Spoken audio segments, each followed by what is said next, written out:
भारत राहत बचाव के कामों में इंडोनेशिया के लोगों के साथ कंधे से कंधा मिलाकर खड़ा हो गया। इसी तरह म्यांमार में भूकंप से आया विनाश, या फिर 2019 में मोजाम्बिक और 2020 में मेडागास्कर का संकट हो, भारत हर जगह सेवा की भावना से पहुंचा। साथियों, हमारी नौसेनाओं ने विदेश में फंसे लोगों को सुरक्षित लाने के लिए भी समय समय पर अभियान चलाए हैं। यमन से लेकर सूडान तक जहां जहां जरूरत पड़ी, आपके शौर्य और साहस ने दुनिया भर में रह रहे भारतीयों के भरोसे को बहुत मजबूत किया है। हमने हजारों विदेशी नागरिकों का भी जीवन बचाया है, सिर्फ भारतीयों का नहीं, उस देश में फंसे हुए कई देश के नागरिकों को भी हम बचा करके निकाल करके लाए, उनके घर तक पहुंचाया है। साथियों, हमारे सैन्य बलों ने जल, थल, नभ, हर मोर्चे पर और हर परिस्थिति में देश की सेवा की है, समर्पण भाव से सेवा की है, पूरी संवेदनशीलता के साथ सेवा की है। समंदर में हमारी नेवी देश की समुद्री सीमाओं और व्यापारिक हितों की सुरक्षा के लिए तैनात रहती है। आकाश में हमारी एयरफोर्स भारत की सुरक्षा के लिए प्रतिबद्ध रहती है, और जमीन पर तपते रेगिस्तान से लेकर ग्लेशियर्स तक हमारी सेना, हमारे बीएसएफ के जवान, हमारे आईटीबीपी के जवान सब मिलकर के चट्टान की तरह खड़े रहते हैं।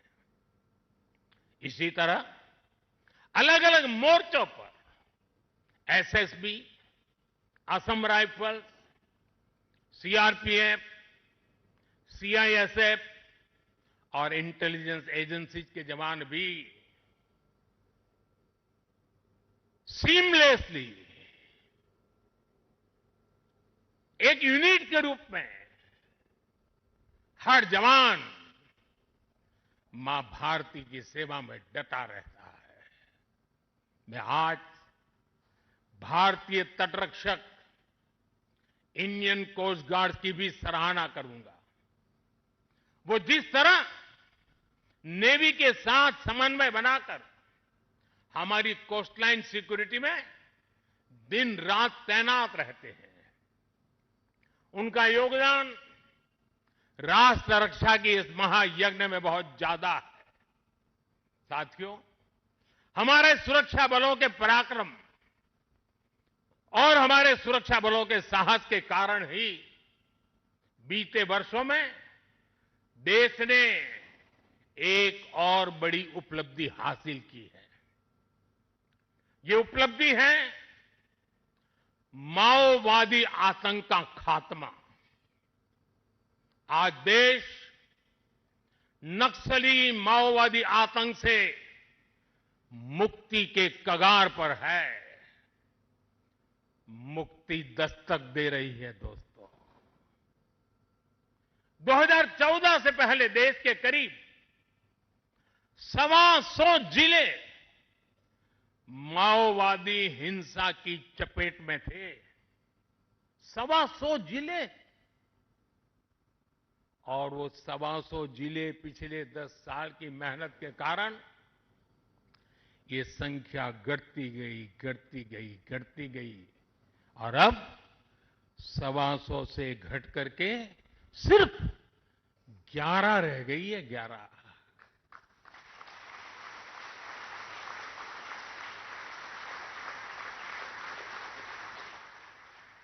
और 11 में भी जिसको थोड़ा अभी भी उनका प्रभाव नजर आ रहा है, वो संख्या तो सिर्फ 3 जिले बचे हैं, 125 में से सिर्फ 3, 100 से ज्यादा जिले माओवादी आतंक से पूरी तरह आजाद होकर पहली बार खुली हवा में सांस ले रहे हैं। शानदार दिवाली इस बार मना रहे हैं। करोड़ों लोग पीढ़ियों बाद पहली बार डर और खौफ से उसके साए से निकलकर विकास की मुख्य धारा का हिस्सा बन रहे हैं।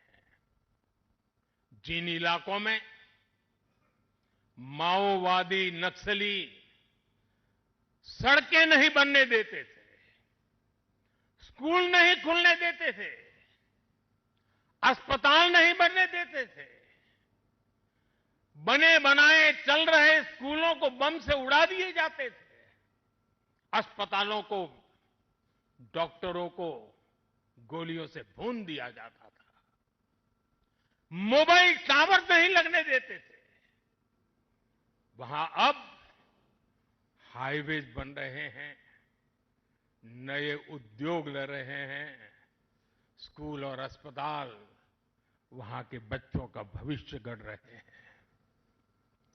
देश को सफलता हमारे सभी सुरक्षा बलों के तप, त्याग और साहस से ही मिली है। और मुझे खुशी है कि ऐसे अनेक जिलों में आज पहली बार लोग आन बान शान के साथ दिवाली मनाने जा रहे हैं। साथियों,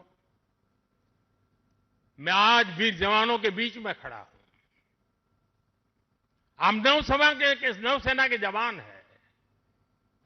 मौत को मुट्ठी में लेकर के चलना, यह आपके लिए बाएं हाथ का खेल होता है। लेकिन पुलिस को जवान जो डंडा लेकर के सिर्फ चलते रहते हैं, हाथ में डंडे से ज्यादा कुछ होता नहीं है। उनके पास उतने साधन भी नहीं होते हैं और उनकी ट्रेनिंग भी नागरिकों के साथ मिलजुल करके काम करने की होती है।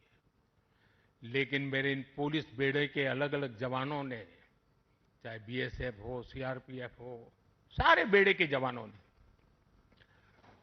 नक्सलों के साथ जो लोहा लिया है ना, जो लड़ाई लड़ी है, काबिले दाद है। दोस्तों, मैं आज दिवाली के पावन पर्व पर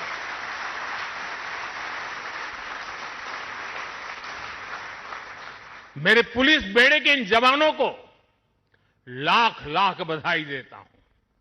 मैं ऐसे जवानों को जानता हूं जिनके पास अब पैर नहीं है, लेकिन जज्बा वैसा ही है। किसी का हाथ कटा हुआ है, किसी के लिए व्हील चेयर से उतरना मुश्किल हो गया है। मैं ऐसे अनेक परिवारों को जानता हूं जिन्होंने माओवाद नक्सलियों ने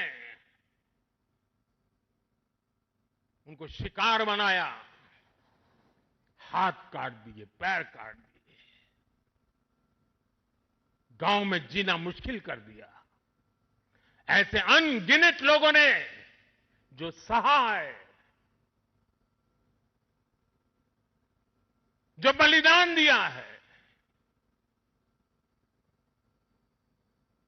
शांति के लिए, नागरिकों की जिंदगी बेहतर बनाने के लिए, बच्चों का भविष्य उज्जवल हो, स्कूल चले, इसके लिए उन्होंने अपने आप को न्यौछावर कर दिया है।